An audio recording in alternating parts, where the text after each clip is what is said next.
Hello, my name is Mary, and I'm 42 years old. I've been married to my husband, Charles, for a decade. We started off working together, but now we're employed at different branches of our company. Charles is known for his responsible demeanor at work and is quite popular among his colleagues. He exudes confidence and ambition, always striving to present a strong image. In contrast, I tend to be quieter and less conspicuous, which made it all the more surprising when Charles, with his dynamic personality, took an interest in me. After 3 years of dating, he proposed with a lavish bouquet of roses, making me feel deeply cherished, and I accepted without hesitation, eagerly anticipating our life together. However, Charles soon revealed a twist in our plans. He wanted us to live with his parents. Though hesitant, he convinced me that his parents were welcoming and excited about the arrangement. Reluctantly, I agreed. For the past 8 years, I've lived with my in-laws in what was once solely my husband's home, an arrangement I hadn't envisioned for married life. My days begin early, often with my mother-in-law criticizing minor things like how I clean the front door. Despite my efforts to prepare breakfast for the family, her constant complaints persist as she heads off to work, leaving me to hurriedly address any issues, feeling reduced to mere house help. This routine involves waking up at 6 a.m. to manage household chores and cook, while my mother-in-law remains at home all day without contributing. After a long day at work, I return to prepare dinner, and by bedtime, I'm so exhausted that I fall asleep immediately. This relentless cycle leaves me constantly worn out and stressed, while my mother-in-law relaxes in the living room, enjoying the breakfast I made and reminding me to maintain cleanliness to keep up our neighbors' good opinion. Despite ongoing challenges and a lack of support from my husband in these domestic conflicts, this repetitive cycle seems unending. My father-in-law tends to ignore the mistreatment I face, burying himself in his newspaper and seeming oblivious to the tension. The relentless stress since moving in with my husband's family has taken a severe toll on me. I've lost significant weight, and my menstrual cycle has ceased, making it impossible for us to conceive. Although my mother-in-law is a substantial source of this stress, I'm blamed for our inability to have children. I once took pride in my appearance, but now I hardly recognize the woman in the mirror. The constant criticism and my dramatically changed appearance have plunged me into a deep depression. I've grown so accustomed to yielding to her demands that I've become completely submissive, feeling numb and lacking the energy to even consider leaving. The pain deepened when I received devastating news. My father had passed away unexpectedly in an accident. It had been ages since I last visited my family home, mainly because my husband and mother-in-law disapproved whenever I mentioned wanting to go. Regret filled me for not spending more time with him, and I knew I needed to attend his funeral. When I told my husband and mother-in-law, they coldly responded, "We're not going. Let your family handle it." Before I could even finish my plea, their heartless reaction left me trembling with anger and grief. All I could manage in response was a quiet, "Understood." Many people attended my father's funeral. He was self-employed and had many connections, and the air was filled with tears, showing just how beloved he was. My mother, who hadn't seen me in a long time, was shocked by my frail appearance. "Mary, what happened? You look so thin," she exclaimed with worry. "Are you sick?" Her distress was palpable, and she burst into tears, terrified at the thought of losing another loved one. "No, Mom, I'm not sick," I reassured her, trying to calm her fears. I took a moment to myself in the waiting room, reflecting on my recent years. The lack of comfort and support from my husband and mother-in-law, even during such a critical time as my father's death, only fueled my anger further. I decided it was time to confide in my mother about my struggles at home. Living with my in-laws has been more challenging than I ever anticipated, particularly due to the constant bullying I endure from my mother-in-law. It's wearing me down. During our candid conversation, I shared these feelings with my mother, who listened with deep concern. "I'm glad you're not physically ill, but this doesn't make me feel any better," she said. "Is this why you hadn't been visiting?" I nodded, confirming her suspicion, which only deepened her worry. She handed me a piece of paper and urged me to look at it and think carefully about my next steps. It was my father's will. He had always been thorough and cautious, preparing it just in case. As I read through the document, my heart skipped a beat when I stumbled upon a line mentioning an inheritance of $5 million. The shock of such a large sum momentarily lifted my spirits, sparking a flicker of hope. With this money, I could build my own house and leave my in-laws' place. The thought filled me with a sudden rush of excitement and relief. I continued with my usual household chores, but now my mind was consumed with plans for independence. The house seemed to get messier on the days when I was preoccupied with dreams of freedom, as no one else appeared inclined to pick up the slack. The thought of the $5 million inheritance was a constant distraction, even amidst the tense atmosphere at home. Despite everything, my desire to stay with my husband Charles remained strong. One evening, after his parents had retired for the night and it was just the two of us, I decided it was time for an open conversation. "There's something I need to talk about," I began, breaking the silence. Charles looked at me with an expectant expression. "It's about my father," I continued. "I've come into an inheritance." "Oh, how much?" Charles asked, curiosity evident in his voice. "It's $5 million, I revealed. Charles's eyes widened, a mix of surprise and excitement crossing his face. "He left you that much? That's incredibly generous," he commented before pausing and adding, "We should discuss how we might use this money." I felt a surge of relief at Charles's receptiveness. This was the moment I had been waiting for, to discuss our future and the possibility of moving out from under the oppressive shadow of my in-laws. But before I could voice my ideas about using the inheritance to build our own home, Charles interjected with a shocking suggestion. "We need to transfer that money to my mom's bank account right away," he declared. I was stunned. "Why would we do that? The inheritance is mine. It wouldn't be right to give it to your mom," I said, unable to believe what I was hearing. I responded with a laugh, hoping Charles was just teasing. But his reaction was immediate and fierce. He slammed his hand on the table. "What are you talking about? A wife's money belongs to her mother-in-law," he exclaimed. His words were so outrageous that I struggled to believe he was serious. His stern expression sent a chill through me. "I'm sorry, but I don't understand," I replied, bewildered. All I wanted was to discuss the possibility of building a house for ourselves, but Charles wouldn't let me speak further. He insisted that my inheritance should go to his mother, and his insistence left me reeling. That night, I was too shocked to sleep. The next morning, while making breakfast, Charles and my mother-in-law confronted me with angry expressions. "Mary, I heard about the $5 million inheritance, and you said you wouldn't give it to me. Who do you think you are?" my mother-in-law demanded, her voice dripping with indignation. Charles had already informed her about the inheritance and she was adamant. "Stop arguing and transfer the money to my account now. A daughter-in-law's money is our money," she asserted. Their intent to seize the inheritance was unmistakable, and despite my objections, it continued to pressure me. Eventually, it fell silent.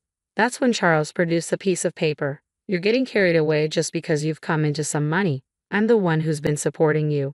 If you don't change your attitude, it's divorce," he threatened, holding up a divorce form already signed by him. "Take this and go back to your parents' house if you apologize properly."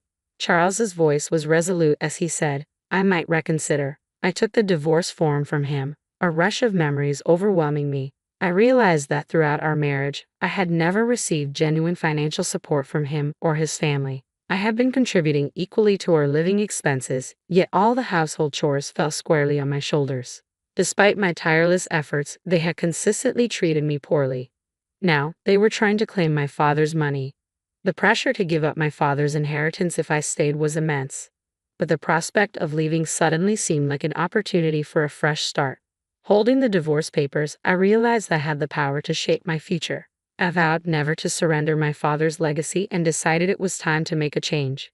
After a long day at work, I returned to my parents' house. "I'm home," I called out. My mother greeted me with a warm smile, and despite my exhaustion, a home-cooked meal awaited me on the table. It had been ages since I'd enjoyed a meal prepared by someone else, and with each bite of the delicious food, tears of gratitude welled up in my eyes. "Did you tell your husband about the inheritance?" my mother inquired. "Yes, and it caused quite a stir," I replied, recounting the demands made by my husband and mother-in-law. My mother listened in shock at the revelation. "The inheritance belongs to you, and you alone should decide your future," she comforted me gently as I cried. After a week of being cared for at my parents' home, I decided it was time to return to my in-laws' house. Armed with a renewed sense of strength, I said, "Well, I'm heading back now.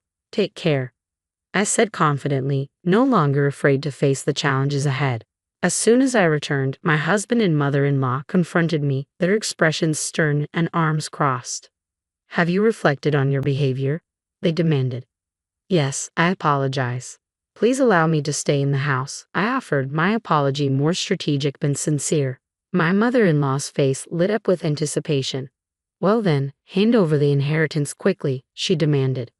The inheritance process is taking longer than expected. I haven't received it yet.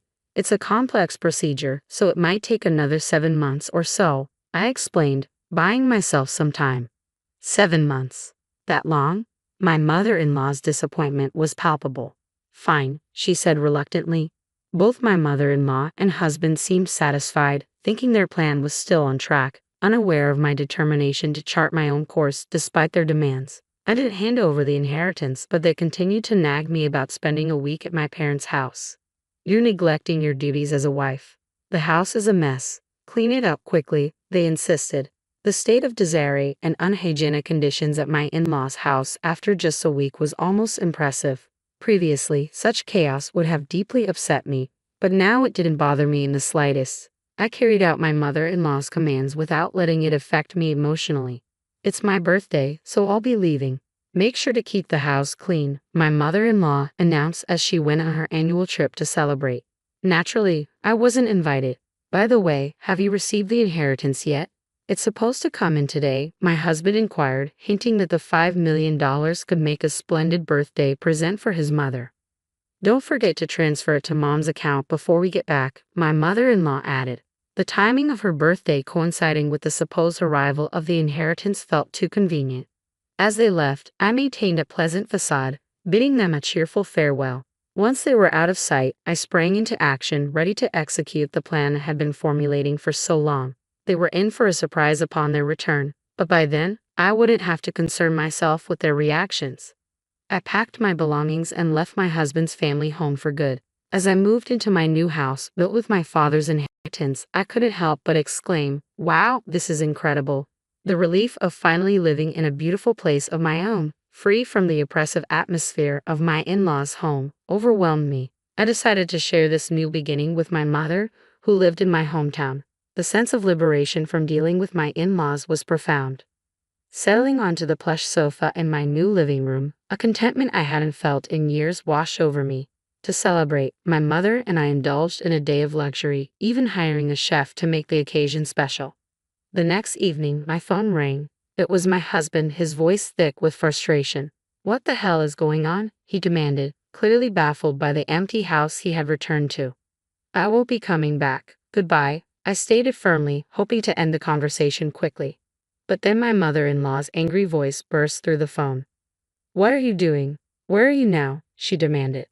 "You asked me to clean the house, so I packed up my belongings," I replied calmly, maintaining my composure despite her agitation. "That's not a funny joke. Plus, you didn't transfer the inheritance. How many times do I have to tell you that a daughter-in-law's money is mine?" she shouted. "Huh? I'm single now, you know," I retorted, my patience wearing thin. "Single?" she echoed, confused. "Well, I'm divorced. I was handed a divorce paper, so I submitted it. I'm a stranger to you now. Goodbye." I ended the call abruptly, chuckling to myself at the thought of their stunned expressions.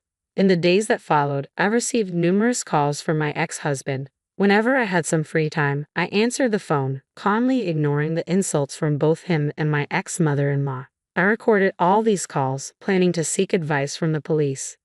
Harassment from an ex is unfortunately common, and I wanted to ensure my safety and peace of mind in my new life. The police acted promptly, visiting my ex-husband's family.